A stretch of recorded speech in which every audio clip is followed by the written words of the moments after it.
Looking back on my life, I realized that the toughest challenge I ever had to overcome was nothing more than a mere choice. It's funny the way that a single decision, one individual act, can change the way we live forever. To live the rest of your life in happiness or regret can all depend on that one specific moment where you decided for yourself. Back then, I realized something that I would never, ever forget. Choosing is losing. As a child, I always wanted to become a professional rugby player. But let's face it, what was the chance that I would ever make it? I wasn't much better than the average, and I loved food too much. Pretty slim. Still, I didn't give up, and I was determined to follow my dreams, and eventually, hard work started paying off, and I finally got accepted in the Rugby Academy in Liège. It's the only one in Belgium. And even though it wouldn't guarantee my future as a professional, it was a great place to start. This was like a dream come true to me. I felt like the happiest man alive. Life had granted me with an opportunity. The perfect way to explain this would be to paraphrase some William Shakespeare. To go or not to go? That was the question. That was the choice that I had to make. And of course, I decided to go. Back then, I didn't know that choosing was losing. Being there and practicing every single day, it felt amazing. But being in a rugby academy also has some disadvantages. I would have no time at all because I would be in Liège 5 days a week, and my weekends would only be filled with rugby and studying. I could barely see my friends. I even lost my best friend. Like I said before, choosing is losing. And even though I was on my planned road to success, I wasn't really happy with all the sacrifices that I had to make. Not only was I losing my best friend, but I also had a feeling that I was losing my family, that I was losing my mom. My mom had been suffering from Huntington's disease for more than 10 years. It is a neurodegenerative genetic disorder that affects the coordination of our muscles and also leads to psychiatric problems. She had been placed in a home, and we would always go visit her during the weekends. Unfortunately, I scarcely had time for my own mother. My rugby, my passion, was keeping me away from the woman of my life, my mom. You can't have it all. And like I said before, choosing is losing. On top of that, I had a feeling that my family was falling apart. My mom was in the home. My sister was off to go study abroad in Germany. My father and my brother, who both still did live at home, would barely see each other because of their completely different schedules. And all of this while I was off chasing my dreams in Liège. I couldn't stand it anymore. I had a feeling that I was losing way too much to still be happy. And I had to make a choice. A choice that would determine the rest of my life. To stay or not to stay. The toughest choice yet. This is the toughest challenge I ever had to overcome because no matter what I would choose for, the losses would be tremendous. If I chose to stay, people would see me as a coward, a quitter, a good-for-nothing. Oh, I'm sorry.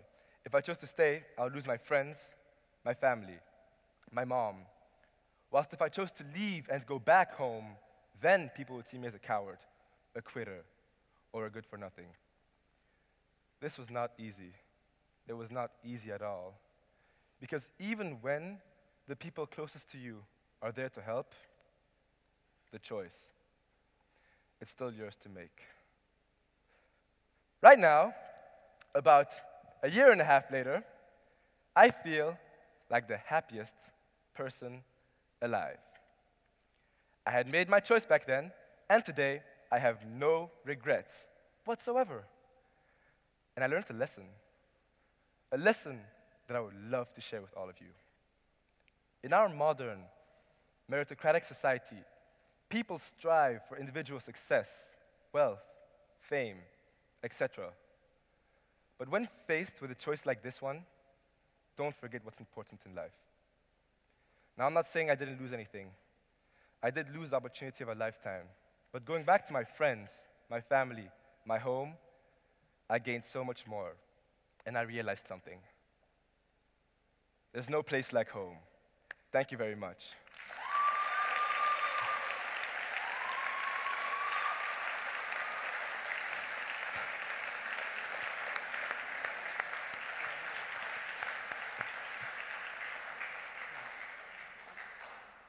Thank you, Felix. You mentioned that your choice was pretty slim. Your opportunity was pretty slim to get into the rugby academy.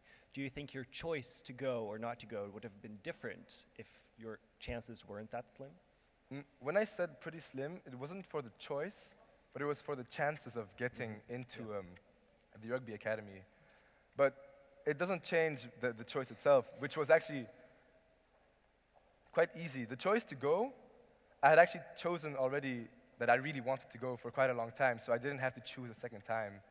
And I had known I want to go there, I want to be a rugby player, so I was just going for it, and I was decided already about that. Thanks for the question. Yes, I was wondering, why is it so difficult for people to admit they made a wrong decision? Well, it's because sometimes a wrong decision can actually be just a stupid decision, and you're afraid to admit that you made such a childish mistake, and you're scared of how people will look at you about that. That's why you always want to make yourself believe that the choice you made was the right one. To not like disappoint other people, I think. Thank you for the question. Can you give me some examples of future choices you'll have to make in your rugby career? In my rugby career? Or yeah, any career? Because I suppose you're going to have a career. Well, in my rugby career, I don't have to make a lot of choices. The choices I have to make are, am I going to the match this Sunday or not? Or do I want to let my rugby fall for the BBC Public Speaking Awards? Which I did. And other choices which I have to take at the moment are choice of study. What do I want to do later? Where do I want to do it? And do I want to do it? Of course, I want to study. So those are the choices that are going through my head right now and what I'm thinking about most of the time. Thank you for the question. Hello. In your speech, you look backwards on your life. If you look forward, what do you think is the next major challenge if you're looking forward? Looking forward on my life. In the future. Well, university does not look easy, so I think that's going to be a really, really big challenge because I think I'm going to have to work really hard. Because next year I'm actually taking a year off, and apparently when you come back to university from a year off, it's really hard to get back into the studying mood, and I hope that step from holiday to studying is going to go well after a year without courses. Thank you for the question. Yes, in your speech you talk about how choosing is losing. Do you think it's always an or situation? Or are there possibilities where you can actually choose something and then still have both? Like have the career and have the family and be happy?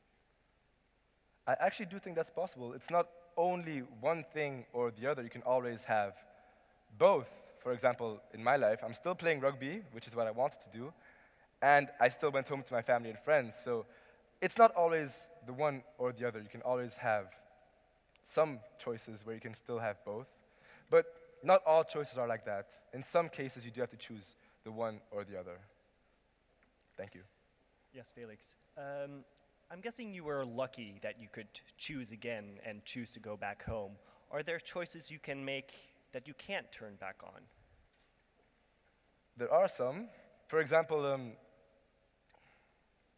okay, this is a very bad example, but when you commit a crime, you actually chose to commit the crime, but once it's done, you cannot undo it because it has been done, and then if police catch you, they know you did it, and you can't undo that. So there are a lot of cases where you can't undo a choice. But in my case, well, no, sorry. So there are cases where you cannot undo it. So you have to be really careful what you choose for. Thank you very much.